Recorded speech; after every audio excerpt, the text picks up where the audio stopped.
Hello, everybody, and welcome to the Tip of the Iceberg podcast, brought to you as always by InsideThePenguins.com. I'm your host, Nick Belsky, joined as always by Nick Horwat, and we have a fun show for you guys today, a show that we like to do at the end of every season. This is now the 5th edition of the Tip of the Iceberg Penguins Awards. We'll obviously talk about best first-year Penguin, Team Selke, and all of that in the second and third segments in this one. But before we get into that, is there a rookie goaltender that's going to get a shot next year to make a difference on the Pittsburgh Penguins NHL squad? We'll talk about that in just a minute. But before we get into even that, a quick call to action here, because as you mostly know, we're giving away a Jaromir Jagr bobblehead. All you have to do is subscribe to Inside the Penguins on YouTube, screenshot that proof of subscription, and post it under our pinned tweet at Ice-Burgh Podcast. If you want a bonus entry, make sure you leave a 5-star review on either Apple or Spotify. Same rules apply.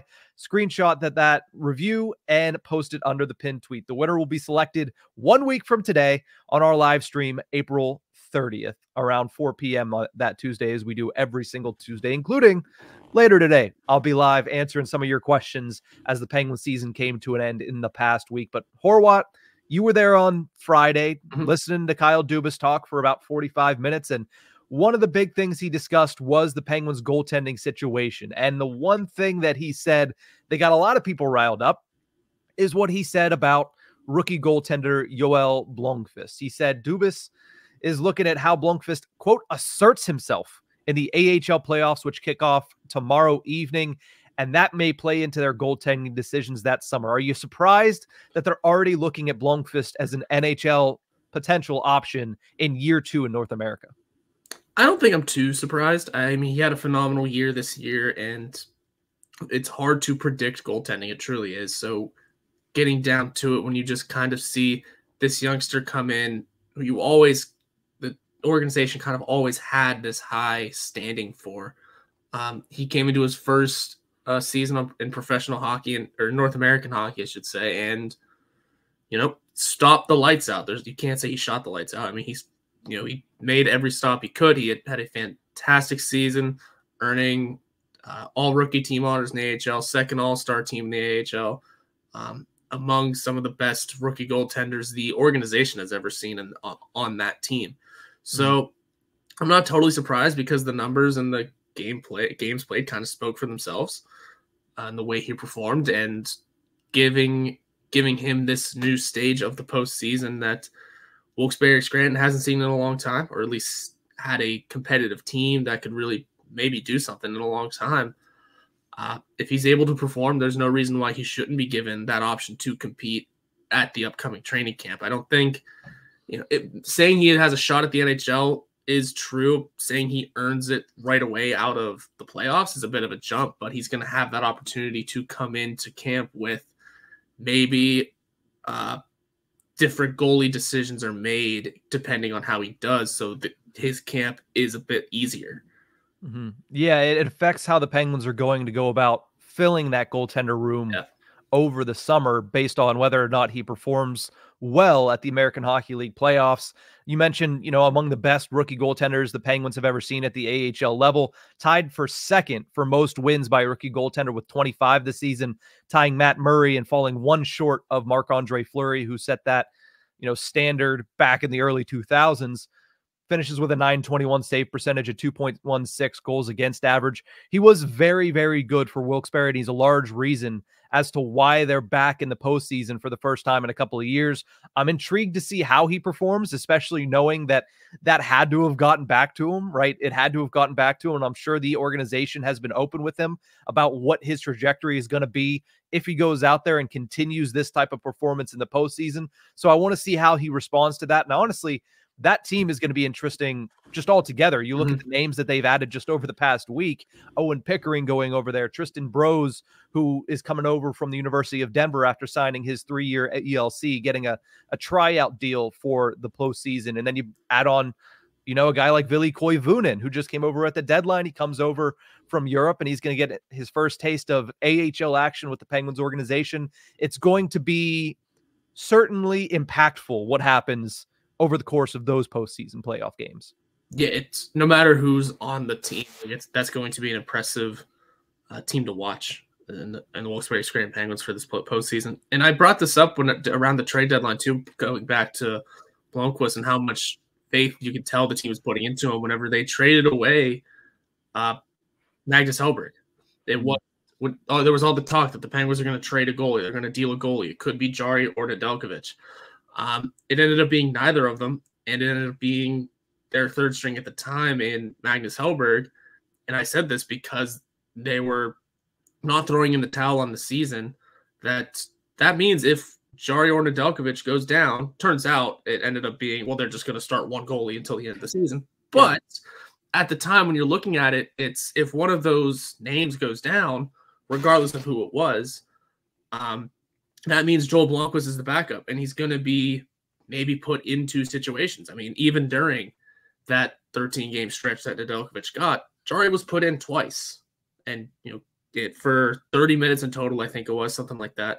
Gave up, I think, 3 goals in that time, but still, he was that. If let's say it was a true injury for one of them, that could have been Joel Blomqvist going in for his NHL debut during a very important run for the team.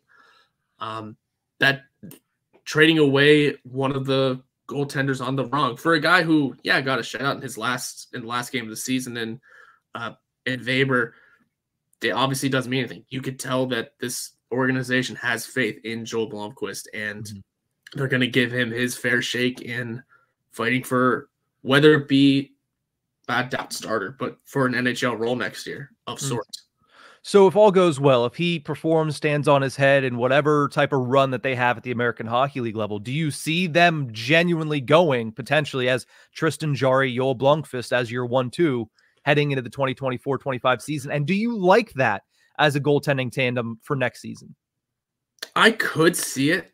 I don't know how much I like it just because goaltending is just a crapshoot all the time.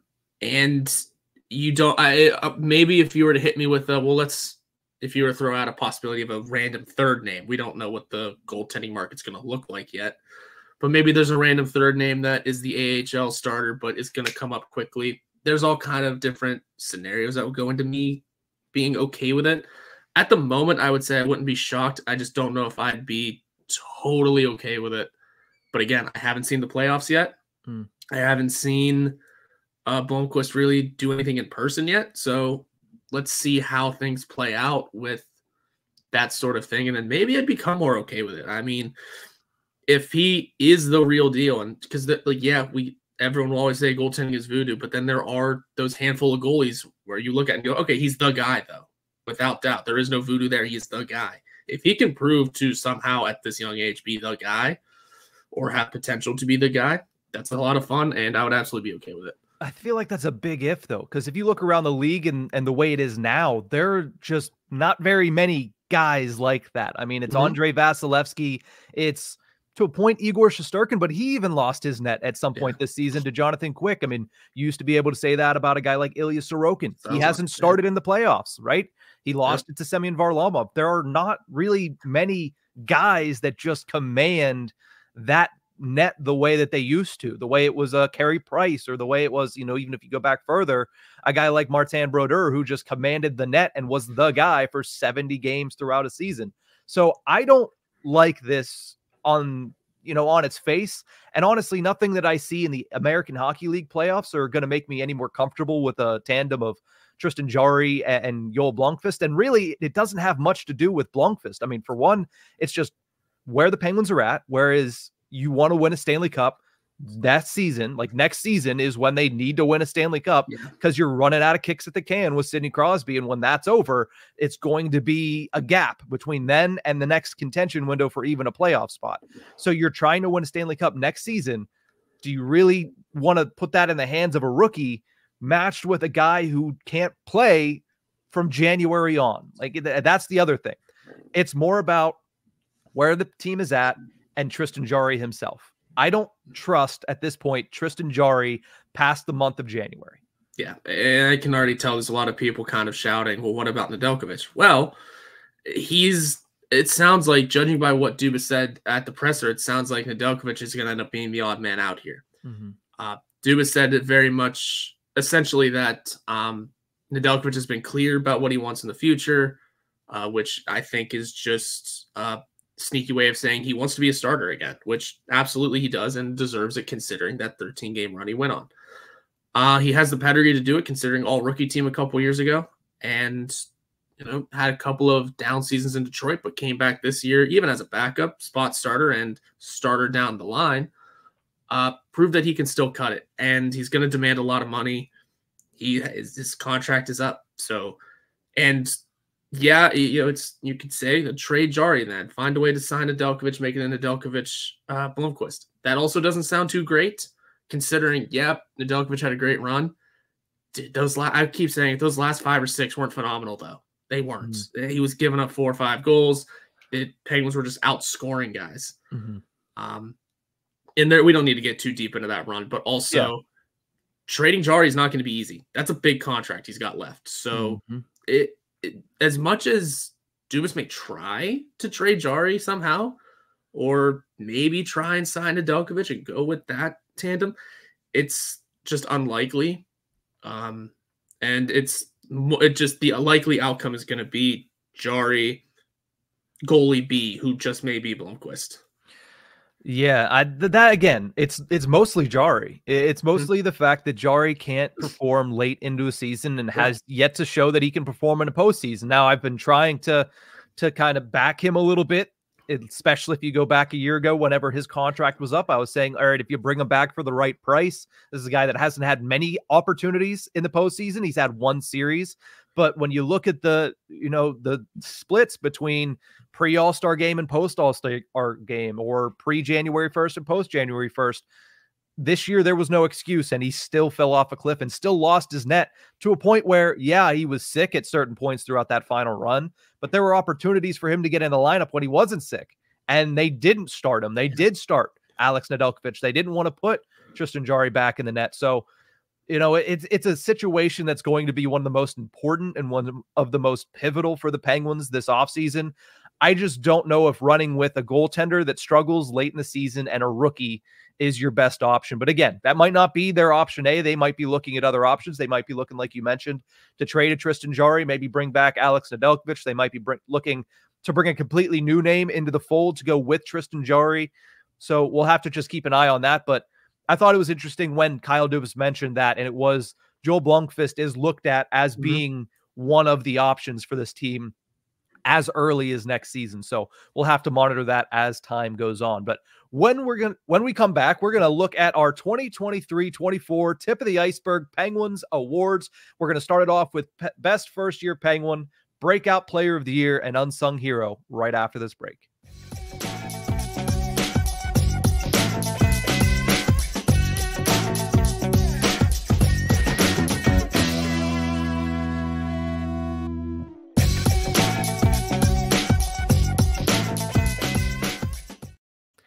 Welcome back to the Tip of the Ice-Burgh podcast, brought to you as always by InsideThePenguins.com. We have our Tip of the Ice-Burgh Penguins Awards, part 1 in this segment. Part 2 will come up next segment with 3 more awards and a 4th one that is not us awarding, but awarded based on the performance from the players on the ice. But let's start with the best first-year Penguin, Horwat.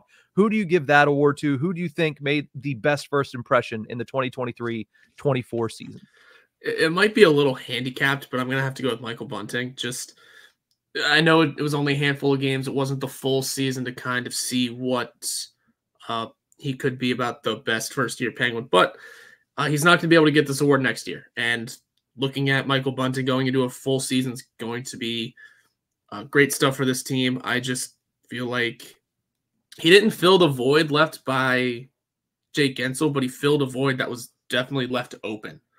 And he's going to be an absolutely crucial part of the team going forward. And like I said, it was only a handful of games, but who else would be taking this award in terms of first-year Penguins? Erik Karlsson is probably the only other answer.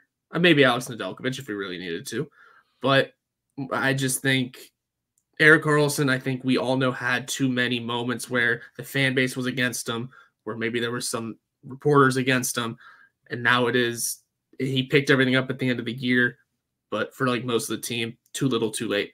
And Alex Nedeljkovic, just hard to put a stamp on that one. It really is. Who knows? I just think Michael Bunting's quick impact just stood above everyone else. Yeah, you look at the Penguins' record with Michael Bunting, it was 10-7-4, which over an 82-game season is a 94-point pace. It's not breaking any records. It's not breaking the bank, but you know what it does do? It gets the Penguins into the playoffs this year, and in fact, it gets them into a series against the Carolina Hurricanes as the third-place team in the Metropolitan Division. And Kyle Dubas always mentions that's what he's looking for. He's looking to how to compete within the division, how to finish in that top 3 in the division, he had said, because at that point you're in the playoffs, and at that point you're battling it out for potentially to get to the Eastern Conference Finals, because if you're better than everybody in your division, based on how the playoffs are set up, that's where you're going to likely end up. So, 10-7-4 with Michael Bunting, and that includes the tail end of this team just absolutely throwing games away right after the Jake Gensel trade. 19 points in 21 games. It's hard to refute that. So I'm going to go the same way. Michael Bunting, he played 21 games. That's a quarter of a season. And not only the impact that was felt on that second line, which finally looked consistent through the final 13, 14, 15 games of the season with him on it. He made the power play look better. Now, it didn't perform better, but he made it at least a little bit more potent. It wasn't something where every time they got on the power play, they spend more time retrieving the puck than they do actually cycling it in the offensive zone. And he finally gave a little bit more pressure in that bumper position. I think that's something that they can build off of going into next season. So we both go with Michael Bunting as the best first-year Penguin. Let's move over to Breakout Player of the Year. We might actually match on this one as well, because I feel like this is a pretty obvious answer, but Horwat, I'll let you go first with this one. Yeah, it was my prediction going into the season of who would have a breakout season, and it ended up being Drew O'Connor. He proved to be, I still don't want to say top 6 player, but he proved he can play there. He proved he can play alongside Sidney Crosby way more than, we never looked at Tom Simone as a top 6 player, but they kept shoving him there. And now Drew O'Connor, like I said, I don't look at him as that sort of player, but he proved he can play there. And I don't know if I want to say it was expected from him, but like I said, I predicted that he would have that breakout season, and I still think he exceeded expectations even. He's an NHL player. There's no question about it anymore. He'll be here starting next season. We'll see where he lines up at that point, see how the roster shuffles out, but there's no doubt that he'll be on the NHL roster, because even going into this season, I said he'd be a breakout player. I still think there was that feeling of he's still kind of a fringe guy, right? Like he could maybe be sent down at some point. But or even be a 13th forward. I think I may have had him a 13th forward, or one of my, predictions. But regardless, he'll be in the lineup next year. He'll be in the top 9, bare minimum, and there's no going back for him. He's an NHL player. You mentioned that he meshed well with Sidney Crosby. He also meshed well with Evgeny Malkin. Now, he didn't get the same results that, Michael Bunting did when getting onto that line, but he brought a lot of similar factors. He was a straight line player. He's somebody that Malkin could actually get some space because he's doing a lot of the hard work. And Drew O'Connor mentioned it at locker room cleanout. The one thing that he wants to get better at is playing in that net front. And that's something that I think being alongside Michael Bunting and watching him up close is going to help Drew O'Connor. But you go back as late as World Championships last year, whenever he went to play for Team USA, that's when something really clicked for O'Connor. His offense showed up. He had 10 points in that tournament, and that brought and elevated his stock going into the summer. And then he went into camp and he performed well. He earned that third line role right out of camp, and then he just continued to earn everything that he got. Now, does he have a ceiling as a Brian Rust guy who scores 25 to potentially 30 goals a season? Probably not.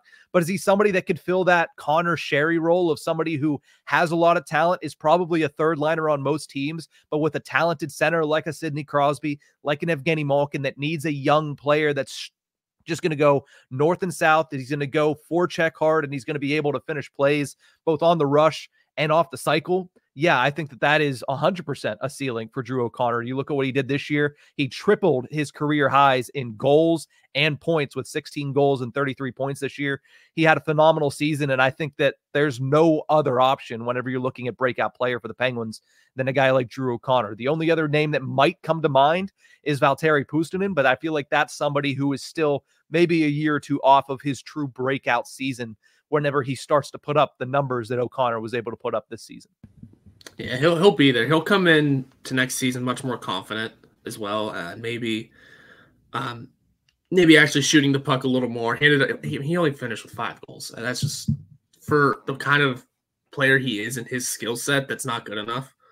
And there's still room to grow with him as a former 7th round pick. That he'll probably also be in the opening night roster come next season, considering the direction Kyle Dubas might be taking this team. But he'll need to bring more next season for sure. And I just can't think of anyone else off the top of my head right now who might fit the mold. Jonathan Gruden, but just didn't play enough. I was going to say the same thing for Jack St. Ivany. Probably could be included in this as well. But again, we gave it to Michael Bunting after 21 games. St. Ivany was up there. But again, there was not anybody else in this award that came close to Drew O'Connor because of what he was able to do over the entire season. So, yeah. And maybe if John Ludwig was able to finish the season and step his game up a little bit more in the right areas, because he, like Bunting, brought something that had been missing. Let's say he was able to flesh that out, and then down the stretch here, if he was able to become a useful piece as a defensive mindset, he scored a couple of goals. I mean, scored more than Jansen Harkins this year, so I think that's a bonus. But I scored as much as Jansen Harkins this year, so I don't know if that's something we should be using to actually quantify player performance. But either way, a couple of decent performances from the Penguins for breakout player of the year, but it definitely goes to Drew O'Connor. Hopefully we get this one a little bit different. Unsung hero. Before we head to break, Horwat, who do you have as the unsung hero for the Pittsburgh Penguins in 2023-24?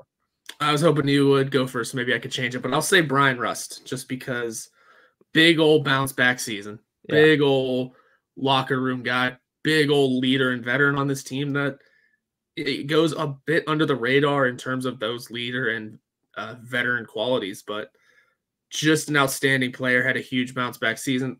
Had he played all year, career high, he already had a career high in goals, right? 28. He did. Yeah. 28 goals in 62 games. He could have cracked 30 if he was given just a couple of more games. So there's something super important about Brian Rust. I know when he signed his contract, we discussed the idea of selling him off at the end of it. That's still very possible, considering the trade restrictions will be lifted, I think, after next season. But still, for now, you're going to want him around into that season. And then for what it's worth, Brian Hextall did some clean work on that contract. I mean,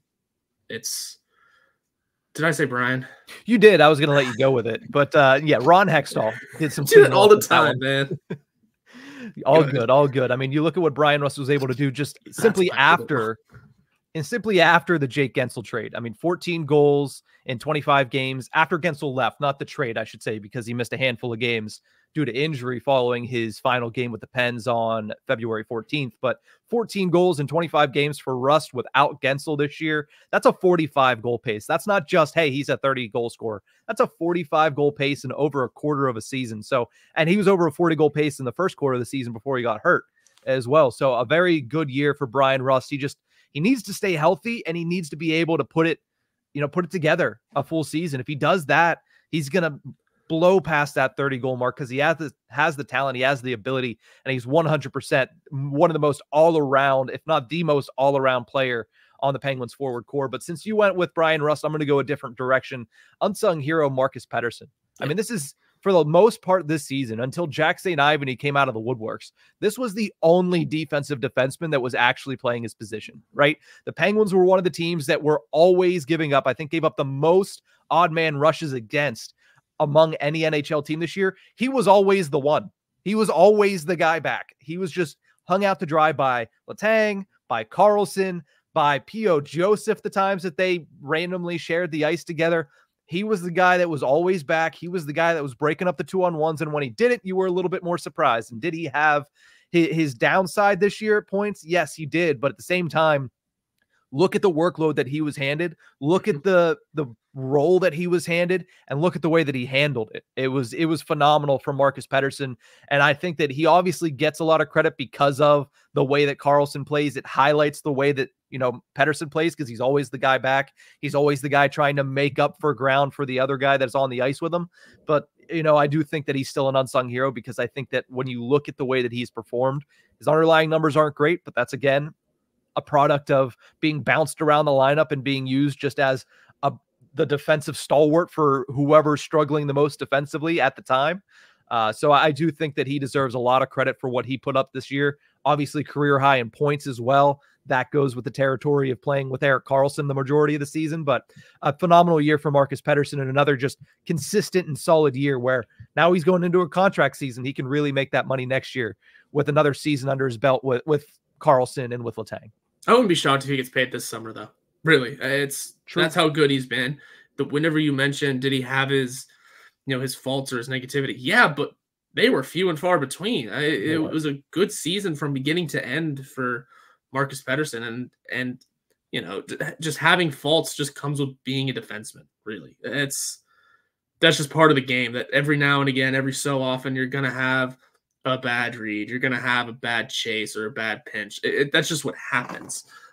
The key is to make up for him, like he did very often, I'd say, when it came to making up for those bad pinches, or not letting it build, not letting those plays stack on each other, and it looks like, and you end up looking like kind of late season Chris Letang, which I'm sure we can discuss in a little bit. But it was good from beginning to end for Marcus Pettersson, and he's like Sidney Crosby, eligible for a new contract or a contract extension this summer, and it wouldn't shock me to see that get done. I don't know how long of a deal, but he's still young. He's got time in his career, but I think it's going to be something well-deserved. I know it turns out that teams were calling about him, but the Penguins weren't biting. So that's going to be a good player to have around, especially next to Erik Karlsson for the next few seasons. Yeah, and one of the biggest goals of the Penguins this offseason is going to be trying to fix that defense. You don't fix that defense by letting Marcus Pettersson walk or making him upset heading into a contract year. So I can see them going out and at least starting contract negotiations with Pettersson's group. But we're going to take a quick break. When we return, closing out the Tip of the Ice-Burgh Penguins Awards. We'll be right back.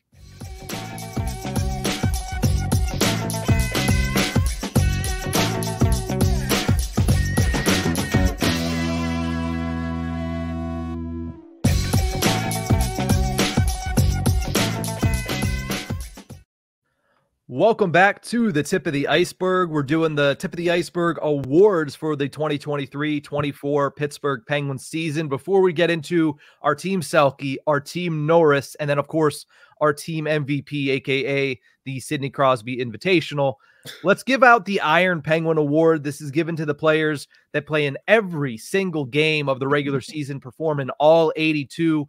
Never before have we had 6 players play all 82 games, but that's what we had this season. Sidney Crosby, Evgeny Malkin, Chris Letang, Erik Karlsson, Marcus Pettersson, and Lars Eller all play all 82 games. And it's kind of crazy to think that this is now the second consecutive season that Crosby and Malkin have played in all 82 together. The only 2 years in their career that they've played all 82 together, and they still missed the postseason both times. Yeah, and there's no easy way of putting it of why that is. I don't think they could explain why it is, especially considering the season Sidney Crosby had this year, the late push Evgeny Malkin had this year, and the season he had last year. It's a weird situation, and man, does the rest of the team need to be fixed around them to really drive some things home. And who knows if that will continue, because even with Sidney Crosby, yeah, he's playing great, but eventually aging is going to come around. It's a matter of protecting that. And I still think Crosby's got good years under his belt. I'm just kind of saying. Yeah, so this is Marcus Pettersson's second time winning. Same with Malkin and Crosby, who are now back-to-back winners of the Iron Penguin Award.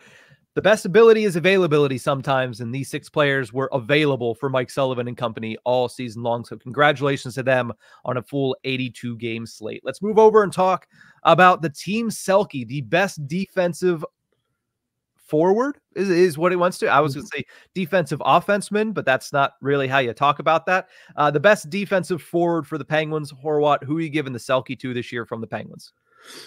I'm going to go back to the old well of Brian Rust. He did everything for this team, played defense, played on the penalty kill, but also scored a lot, and was on the power play. I just think not in the grand scheme of the league, obviously, but in terms of the Penguins team, if you're just looking at these 12 forwards, or these, if you want to spread it out to the other guys, these 16, 18 or so forwards, it couldn't be anyone else, really. I mean, Lars Eller's there, but I just think that offensive production didn't match what Bryan Rust was able to produce. So, in terms of this award for the Penguins, it couldn't, at least in my mind, be anyone else.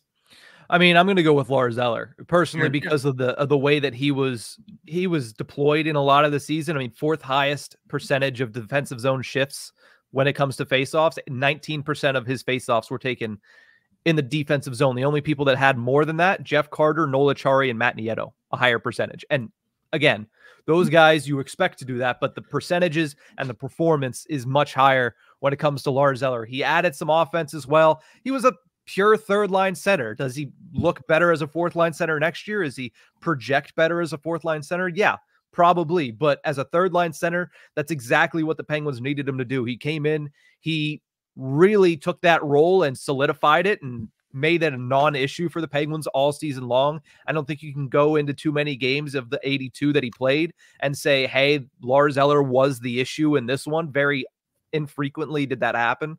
And I think that when you look at what he was able to do, similar to Bryan Rust, he played the PK. He did have some power play time. He jumped up on the top power play unit a few times, which was not expected going into the season. Now, it didn't help, but nothing helped that power play, to be completely honest. Yep. But when you look at what he was able to do this season, I think Lars Eller provided what you ask a 3rd-line center to provide. And for that reason, I'm giving him the Selke also, because defensively, he was a stalwart. There's a reason that the best underlying numbers on the team are Valtteri Pustinen's, because he played with Lars Eller. Like, it helps a lot. And Pustinen was protected a lot whenever he wasn't with Lars Eller. Whenever he got put next to Lars Eller, it was, hey, sink or swim, you're going to start a lot of shifts in the defensive zone. And Pustinen was helped out a lot by Eller. And I think that also should go into the factoring of giving him the team Selke. So that's why I'm going with Lars Eller for this one.